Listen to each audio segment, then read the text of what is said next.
Movie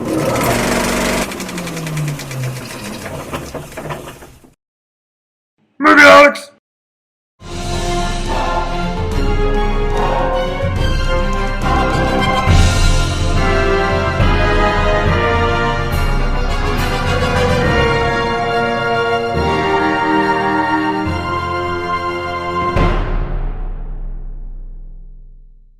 What's going on, guys? Like always, I'm your host, Terrence Cole, and you're watching Comic Relief.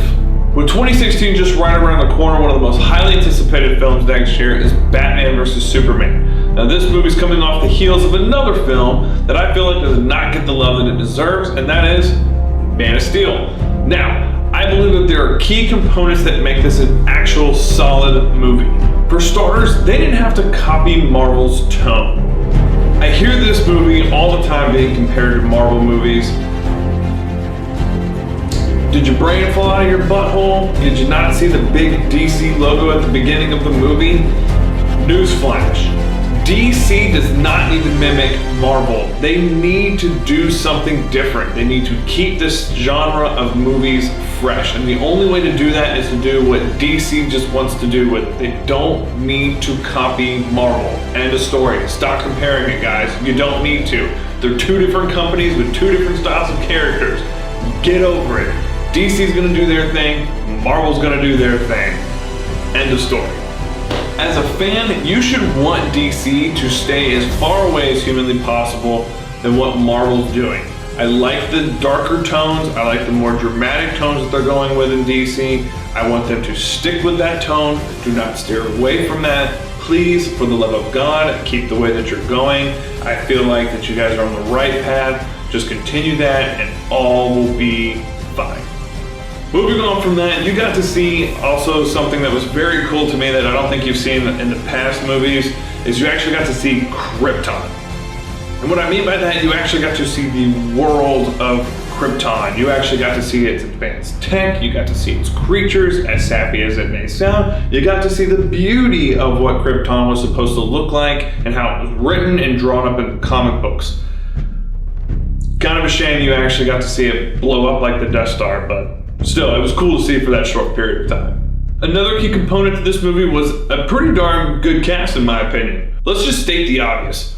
Michael Shannon's General Zod and Russell Crowe as Jor-El were awesome. Those guys did a fantastic job, even if they were, especially even Russell Crowe, even being in a little short time window and here and there, still fantastic job. I thought he played the character really well.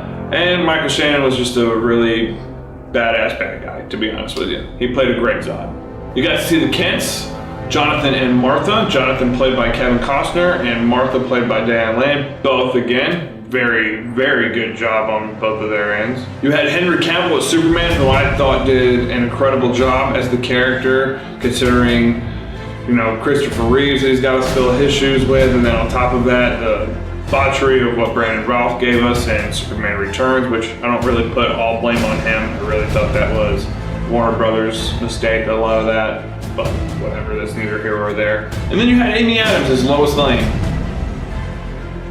It'll do. Amongst other things in the movie that I felt were really good, one of the biggest and probably the most important key component to me for this movie that made it so well done was the fact that Snyder did an incredible job of making Superman, in my opinion, a little bit more of a relatable character. You got to see a younger Clark Kent struggling with his powers, learning them, adapting to them, kind of freaking out a little bit, of course. Then you got to see him as an adult where he was still learning how to keep his powers under check, also not trying to do too much and staying under the radar. He doesn't really want to be shown because that is what he was taught by humans. Which leads me to that point. You have to remember, Superman was not raised, or Kal-El or Clark Kent, whatever you want to call him. He was never raised by his Kryptonian parents. He was always raised by some farmer Kansas folk, okay? This guy has been raised by just normal human beings like you and I. That's it. He's gonna have the same morals that he grew up with by his human parents. I can't stress this enough. human parents. Human parents. That's what he had. Not Krypton parents where they were super brilliant and could really start cloning kids and doing whatever they want them to do. Human parents. I mean, think about this for a minute, and it's one of my favorite scenes of the whole movie. There was a scene in the movie, spoiler alert by the way if you haven't seen it. There's a scene in the movie where there's a big tornado coming. Jonathan Kent goes to save the dog from the truck, because it's always an animal. He goes to save this dog from the truck. He gets stuck, hurts his leg, and then all of a sudden the tornado's coming. He's gonna get sucked up. He can't walk. The dude's leg's all jacked up or whatever. And then Clark, he's about to go save him, and his dad just kind of puts his hand out like, no, stay there. The world doesn't need to know you yet. And then he just gets swooped away by the tornado. Just wrecks Clark Kent, just wrecks him, just breaks him down. And that is awesome, like that's human emotion. Like that is the kind of morals that they put into him. They don't know what would happen if Clark would have saved him. What would the world have done? How would the world would react? And that's honestly the kind of the world that we live in today.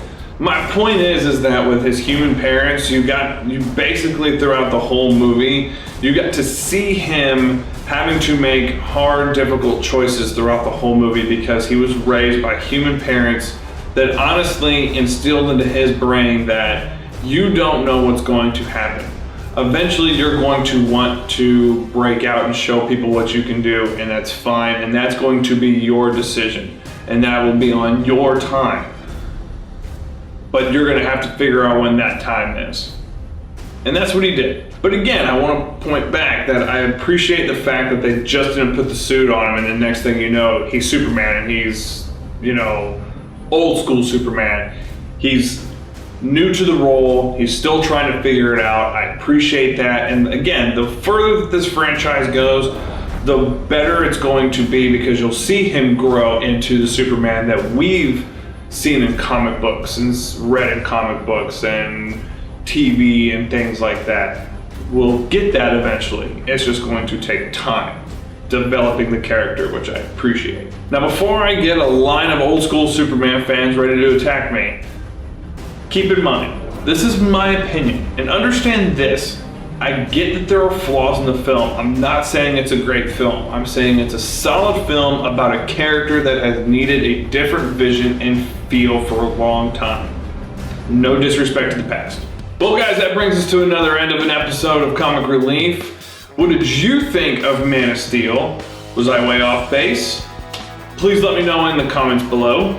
Also, make sure if you haven't already, hit the subscribe button down below and follow Movie Holics on Facebook, Twitter, Instagram, and SoundCloud. Also, make sure you go visit movieholics.net. You can follow me on Twitter at TerrenceCole19. Everything that I just said is in the description down below.